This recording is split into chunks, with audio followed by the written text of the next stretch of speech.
Hey everyone, Aladdin's Castle here. Today I am with Nick Chai, no stranger to the channel. We're going to bring back another video. Set 7 is just around the corner, Archazia's Island, and we're going to see what cards Nick has planned for us for the draft. If you guys are planning on draft or a limited format, he's going to explain real quick what that format is and take it away. Go ahead, Nick. Well, I love drafts. You start with 4 packs, right? Everyone opens up 1 pack, picks a card, and then passes the rest of the cards to the person to their left. This continues until you finish drafting all the cards in the first pack for everyone. Then you open the second pack, pick a card, and then pass that pack to the right. This continues until you're done with all the packs. You draft a total of 48 cards, and then you have to cut down to 40. Nice. What's great about draft is you get to play any of the cards you draft. You're not restricted by colors, you're not restricted by count. So if you get 5, 6 of a card that you think is really good to play, you can play all of them. Yeah. And so you get a lot more flexibility. It rewards deck building on the fly, and sometimes it's just like, hey, I want to draft the pretty cards. Hey, there's a foil, there's the legendary. I don't care if it's good for the format. I just want to get those cards for my collection. So it's another fun way to build your collection out. Nice. And if you guys didn't see the last draft video, I'll put a link below as well. He kind of went a little bit further into detail on what draft format is and the benefits of it. Set 7 now, are there any themes of this set that you kind of noticed with all the cards? Like, did anything really jump out, or what do you think overall the set is like trying to do? This one's so interesting because one, you have your first, you have the introduction of dual colors. While that impacts constructed, it actually is going to skew limited because limited is not restricted to any particular color. So whereas you have to use a dual color card in that color combo for constructed, you can use all the dual color cards that you draft. Right. In general, the dual color cards are typically either overstated or have interesting abilities that are designed for that particular color combo, but you get a lot more flexibility in draft, which makes it so much more powerful. You'll notice a lot of the cards that we'll be talking about today are dual colored just due to how impactful they would be on the board state. For sure. You'll definitely notice some of the dual color cards be really, really strong, and you'll notice the balancing act that Ransburg has to do to make sure that this color combination isn't paired up with a certain color. Otherwise, it'd be pretty broken because there's some really crazy interactions that you'll see, especially in these cards. So feel free to take it away, Nick. We're starting with 8 color of Amber, right? We are, but I'm going to just jump right into the first dual color card that is going to be probably your pack 1 pick one, right? Okay. It's going to be Pascal. Pascal is an uninkable 4 cost, 3/3 evasive for 3 lore.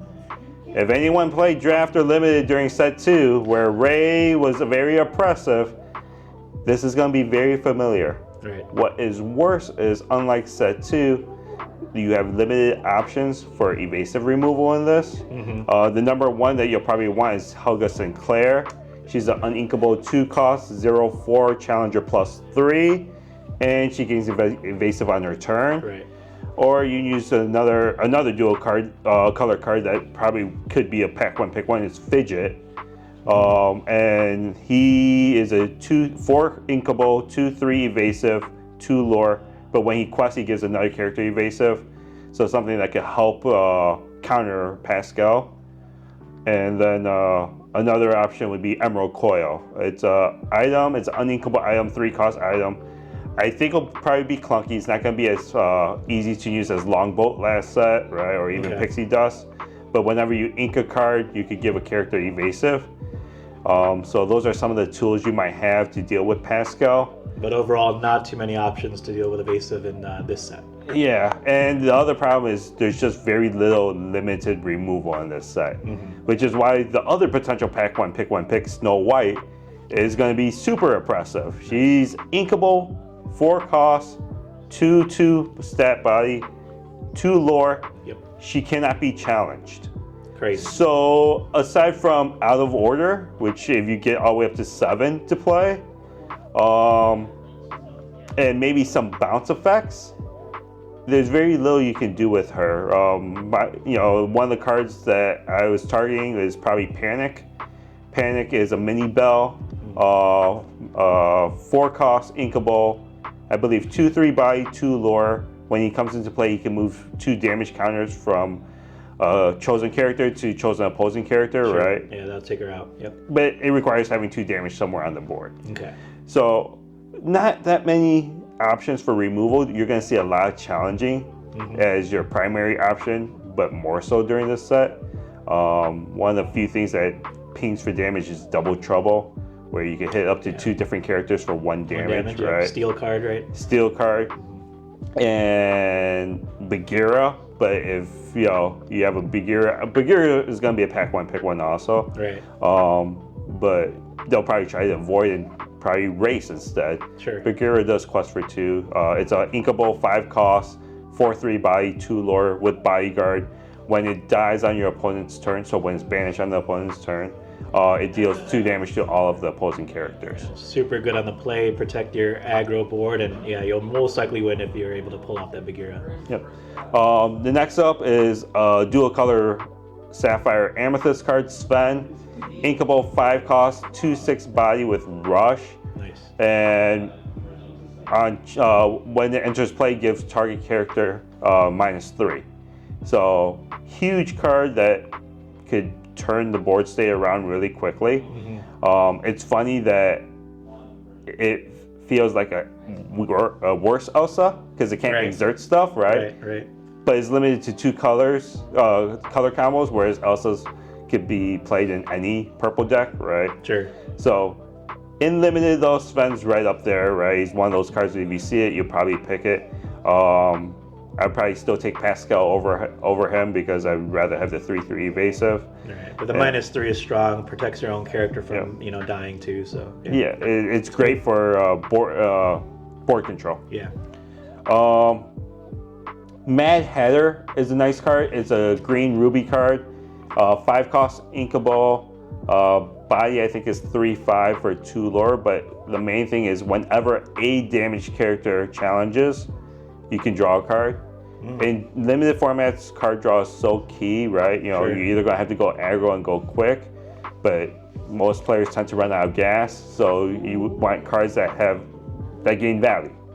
And the great thing about this is it says whenever a damaged character, not whenever you're a damaged character. So if your opponent's challenging your characters, right, you could be drawing cards off that too. So don't miss those triggers. True. Baymax. Baymax is a fun card.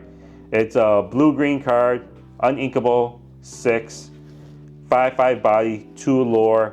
When it shifts, it can heal the character up to full health. First ever universal shift. Right? Yes, it shifts for 4, can be played on any other character. Right. Do be mindful, if you play it on a character that has 5 damage counters on it, the game state check will kill the Baymax before he can heal for it. Okay. So it has to have 4 damage or less if you want to shift and survive. Good to know. Talked about Fidget. King of Hearts is another interesting card. So this is a mono green, uninkable 4 cost, 3/3, 2 lore, and damaged characters cannot challenge your characters. So it's an aura effect. If people remember Ed from, I think it was either the last set or the set before. Yeah. It was an uninkable 4 cost, 2/4 for 3 lore, can be challenged by damaged characters. It could win games outright. King of Hearts is the same way, except you don't have to put King of Hearts into danger because it gives it the ability to all your other characters. So you can leave King of Hearts ready if you feel that there's a threat, right? And still gain lore and gain the benefit of his ability. Sure. Other card is Beagle Boys is very interesting. It's a red-blue card. I believe it's 4 inkable, 4 costs, 3/3, 2 lore. When this character quests, give chosen character rush and resist +1. Right. Rush is very key to maintaining board control, right? So it's gonna make your opponent very reluctant to have their characters exerted. And the fact that he also can give things resist +1, including himself, automatically makes him a 3/4, right? Sure, and that extra health is so key. Right. The color combination that looks very interesting this set is Ruby Steel. So there's 2 great cards in it that I think gives Ruby Steel some life, and also we'll see play in limited. First card is Mushu. It's an inkable 5 cost, 4/4 body for 1 lore. Whenever one of your characters challenges another character, it can gain resist +2. And also, if one of your characters banishes another character in a challenge, it will gain 2 lore. Crazy. So very powerful card in a format that basically requires challenging. Sure, yeah. And then you have Mulan, who's another Ruby Steel. She's a 7-cost, shift 5, inkable, 5/6 body or 5/7 body. But her main ability is one, she's evasive, and whenever she challenges a character, all your other characters can challenge ready characters. Right. So she could quickly change the board state if you have a good, board ready to challenge, right? And you can overwhelm your opponent. Obviously, she doesn't have rush, so they should see her coming, unless you play her with Beagle Boys, right? And you set up that combo. Maid Marian is another interesting card. She's blue steel. I don't think she's as high tier as the other cards. She's a 4-cost, 3/3, 2-lore body. But what's interesting is if any of your allies get damaged during your opponent's turn, you could deal 1 damage to chosen opposing character. Right. And so it's a sneaky way of pinging things. And there's enough allies, because that's one of the themes of this set, right? Where you have your heroes and your allies. Sure. And so she synergizes well with them. Nice. And then one card I do want to talk about is the legendary Mickey Mouse in steel. Oh my gosh. It's an uninkable 2-cost, 1/1, 1-lore. But when he banishes the character in the challenge, you can play any character for free. A lot of potential there. It's a scary card because it's gonna make people really hesitant to quest. There's very limited direct removal. Double Trouble at least could get rid of him. Yeah. But aside from that, right, and maybe magical maneuvers where you can exert him and challenge him yourself, right? Yeah. He could be very interesting to play. People may have to play around him because they're worried about the value you get out of it. Yeah. He's gonna be like one of those cards like how Go-Go was last format, where it's like you could get Go-Go'd for the lore. Mickey, you have no idea what they're gonna play off of Mickey, so it's very scary to play. You can play a lot of mind games. Yeah, and you know what? It's a card that you could draft around and build a deck. Yeah. Like if you get him early, right, and then you start, hey, I'll draft Lyle Tiberius or I'll draft Taka. Yeah. Right, and you drop a 12/12 body on turn 3. Gosh, yeah. Or you play magical maneuvers with him, exert something so that Mickey can finish it off. Right. What's great is the new Jafar card, the 3-cost inkable steel, and it's a 3/2 body. When you play this character, give a character challenger +2. Okay. It gives Mickey that reach where if hey, they might be questing with something with 2 or 3 health, thinking that Mickey won't banish them, and Jafar says hello. Right. And sneaky way. Yeah. You drop the con, I think that's game over right there. Pretty much. That's cool. Love that card. It's gonna be definitely see some play in Constructed too.